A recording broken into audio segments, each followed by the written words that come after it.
اب یہ قرآن مجید کی طویل ترین آیت آ رہی ہے، آیت دین۔ کوئی قرض کا معاملہ ہے، کوئی قرض کا معاملہ ہے کہ آپ نے کسی کو قرض دیا، یا کوئی کاروباری معاملہ ہے، اشتراک ہے جس میں کہ جو بھی ہوگا بعد میں نتائج نکلیں گے، ان سب کے بارے میں حکم ہے کہ لکھ لیا کرو۔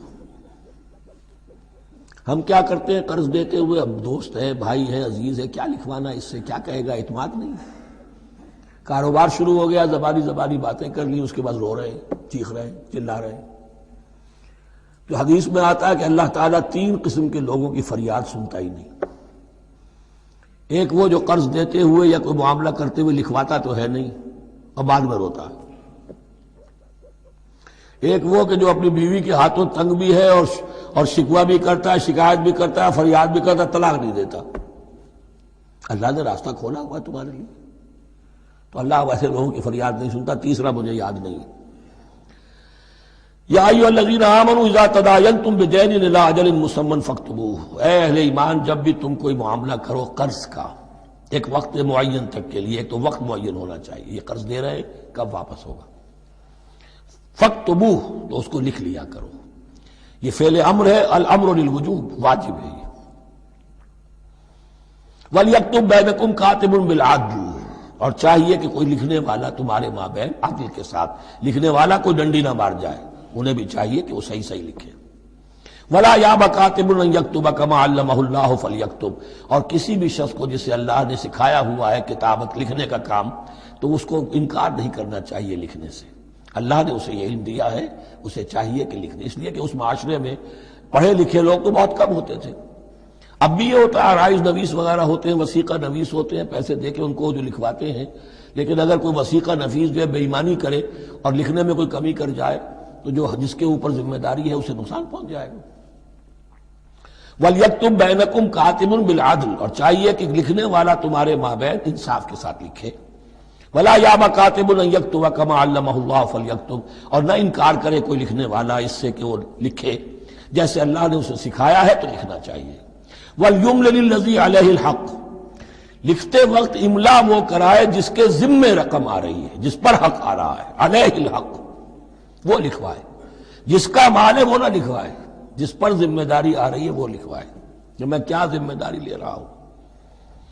وَلْيَتَّقِ اللَّهَ رَبَّهُ، اور اللہ سے ڈرتا رہے اپنے رب سے۔ وَلَا يَبْخَسْ مِنْهُ شَيْئًا، اور لکھوانے میں اس میں سے کوئی شے کم نہ کر دے۔ فَإِنْ كَانَ الَّذِي عَلَيْهِ الْحَقُّ سَفِيهًا، اب اگر وہ جو مقروض ہے، جو قرض لے رہا ہے، جس کے ذمے کوئی ذمہ داری آ رہی ہے، وہ ناسمجھ ہے یا بوڑھا ہے، ضعیف ہے، اور لا يستطيع ان يمل، یا اس کے اندر یہ اتنی صلاحیت نہیں ہے کہ املا کرا سکے، یہاں املا کے معنی میں ہے، ہوا فَلْيُمْلِلْ وَلِيُّهُ بِالْعَدْلِ، تو اگر وہ نہیں املا کرا سکتا تو اس کا کوئی ولی ہو، اس کا کوئی وکیل ہو، اس کا کوئی اٹارنی ہو، وہ اس کی طرف سے اس کو لکھوائے۔ وَاسْتَشْهِدُوا شَهِيدَيْنِ مِن رِجَالِكُمْ، یہ ایک آیت چل رہی ہے، ابھی پورے رکوع کے اوپر ایک آیت پھیلی ہوئی ہے، سوائے آخر میں تھوڑا سا حصہ دوسری آیت آئے گی۔ وَاسْتَشْهِدُوا شَهِيدَيْنِ مِن رِجَالِكُمْ، اور گواہ بنا لیا کرو 2 اپنے مردوں میں سے۔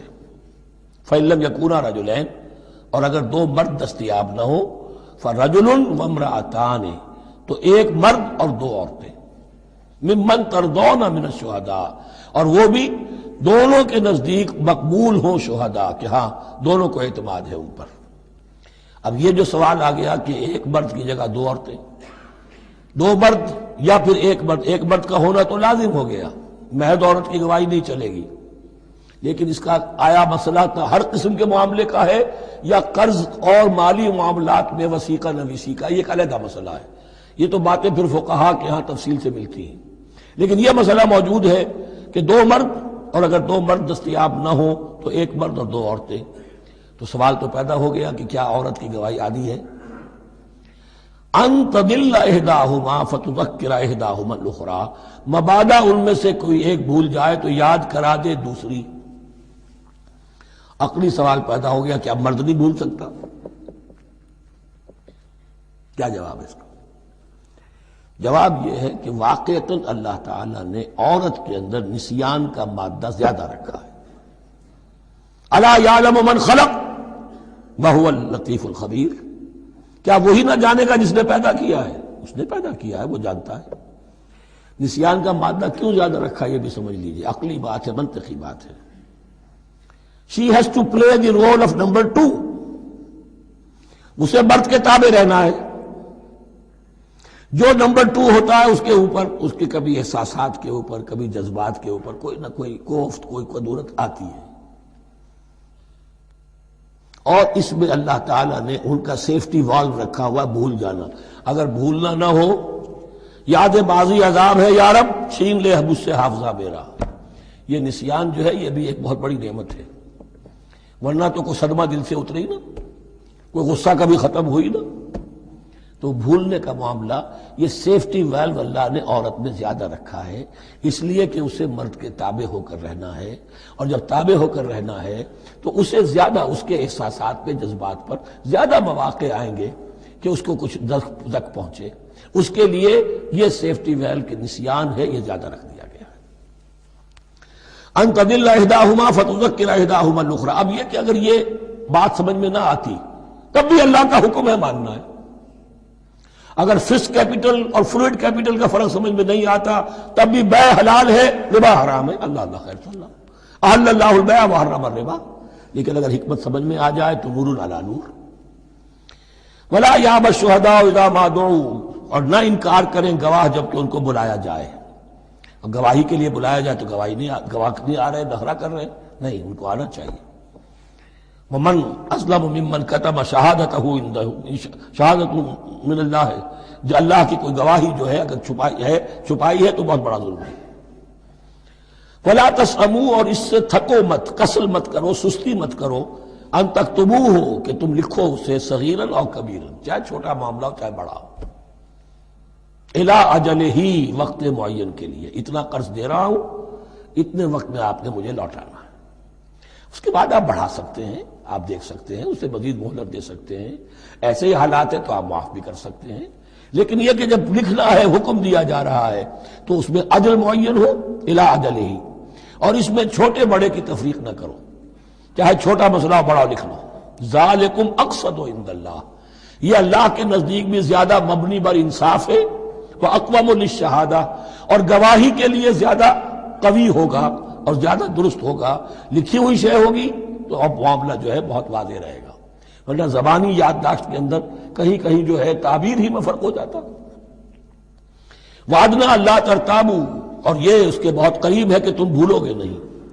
الا ان تکون تجارتا حاضرتا تدیرونہا، الا یہ کہ کوئی لین دین ہو، تجارت ہو جو حاضر ہوتی ہے دست بدست۔ آپ نے سودا دیا، اس نے پیسے دے دیے، اب کیش بھی وہ دے دیجئے یا آپ دینا چاہیں تو، ورنہ یہ شریعت میں لازم نہیں ہے۔ اگر ایسا دست بدست کا معاملہ ہے تو پھر یہ ہے کہ وہ تو ہو گیا ایکسچینج، وہ مال جو ہے دکاندار نے مال دیا، آپ نے پیسے دے دیے، اس کے لکھنے کی ضرورت نہیں ہے۔ الا ان تکون تجارتا حاضرتا تدیرونہا بینکم، تو اگر وہ تجارت ہو کہ نقد تمہاری چلتی ہے، آپس میں لین دین ہو رہا ہے، فلیس علیکم جناح الا تکتبوہا، تو کوئی حرج نہیں ہے تم پر کہ اسے نہ لکھو۔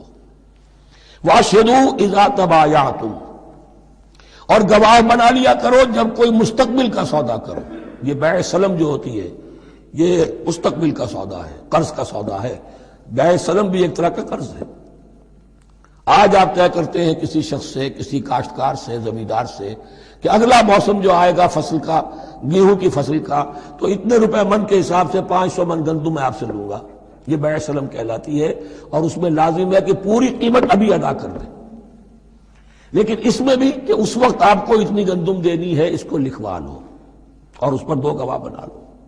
واشہدوا اذا تبایعتم ولا یضار کاتب ولا شہید، اور نہ نقصان پہنچایا جائے کسی لکھنے والے کو یا گواہ کو، اور نہ نقصان پہنچائے کوئی لکھنے والا یا گواہ۔ یہ یضار دونوں کے لیے آ جائے گا، یہ معروف بھی ہے اور مجرور بھی ہے۔ نہ ضرر پہنچایا جائے اور نہ ضرر پہنچائے، نہ کوئی کاتب اور نہ کوئی شہید گواہ۔ وَإِن تَفْعَلُوا، اگر تم ایسا کرو گے، نقصان پہنچاؤ گے، فَإِنَّهُ فُسُوقٌ بِكُمْ، تو یہ تمہارے لیے بہت بڑے گناہ کی بات ہوگی۔ وَاتَّقُوا اللَّهَ، اللہ سے ڈرو، وَيُعَلِّمُكُمُ اللَّهُ، اللہ تمہیں تعلیم دے رہا ہے، وَاللَّهُ بِكُلِّ شَيْءٍ عَلِيمٌ، اللہ ہر چیز کا علم رکھنے والا ہے۔ یہ ایک آیت ہوئی ہے۔ آخری پارے کی میرا غالب 4 5 6 صورتیں جمع کر لے تو جا کر ہی ایک آیت کا حجم برابر ہوگا. جو میں نے کہا تھا کہ آیات کی تعیین توقیفی ہے، یہ ہمارے حساب کتاب سے، گرامر سے، منطق سے، علم بیان سے کسی سے کوئی تعلق نہیں اس کا. وَإِن كُنتُمْ عَلَىٰ سَفَرٍ، اور اگر تم سفر پر ہو، وَلَمْ تَجِدُوا كَاتِبًا، اب وہاں کوئی لین دین کا معاملہ ہو گیا، قرض کا ہو گیا، کاتب کوئی ہے نہیں، فَرِحَانٌ مَقْبُوضَةٌ، تو کوئی گروی شے رکھ لو قبضے میں، فلاں شے آپ کے قبضے میں رہے گی، آپ اتنے پیسے مجھے دے دیجئے، میں جب یہ واپس کر دوں گا اپنی چیزیں آپ میری چیز مجھے لوٹا دیجیے. یہ رہن ہے مقبوضہ. لیکن رہن سے کوئی فائدہ اٹھانے کی اجازت نہیں، وہ سود ہو جائے گا. اگر مکان رہن رکھا گیا ہے قبضہ تو ہوگا اس کا، لیکن یہ کہ وہ اس کا کرایہ نہیں لے سکتا، کرایہ مالک کو جائے گا، اس سے کوئی استفادہ نہیں کر سکتا اس مال سے. رہان المقبوضہ. فَإِنْ أَمِنَ بَعْضُكُمْ بَعْضًا، پھر اگر کوئی شخص اب اطمینان کرتا ہے اور اعتبار کرتا ہے تم میں سے بعض کسی بعض کا، فَلْيُوَدِّ الَّذِي اؤْتُمِنَ أَمَانَتَهُ، تو اب چاہیے اس شخص کو کہ جس کے اوپر یہ امانت آئی ہے، اگرچہ اس کے پاس رہن دینے کو کچھ نہیں تھا، یا یہ کہ دوسرے بھائی نے اس پر اعتماد کیا اور اس کی وجہ سے کوئی شے رہن نہیں لی، تو اب اس سے کوئی غلط فائدہ نہ اٹھائے. وہ گویا کہ اس کے پاس جو اس نے قرض لیا امانت ہے، اس کے پاس وہ امین بنایا گیا ہے. فَلْيُوَدِّ الَّذِي اؤْتُمِنَ أَمَانَتَهُ، کہ اپنی امانت واپس لوٹائے. وَلْيَتَّقِ اللَّهَ رَبَّهُ، اور ڈرے اللہ سے جو اس کا رب ہے. وَلَا تَكْتُمُوا الشَّهَادَةَ، اور دیکھو گواہی کو چھپایا نہ کرو. وَمَن يَكْتُمْهَا فَإِنَّهُ آثِمٌ قَلْبُهُ، اور جو کوئی گواہی کو چھپائے گا تو اس کا دل گناہ میں مبتلا ہو جائے گا. دل داغدار ہو گیا تو رہ کیا گیا. وَاللَّهُ بِمَا تَعْمَلُونَ عَلِيمٌ، اور جو کچھ تم کر رہے ہو اللہ اسے جانتا ہے.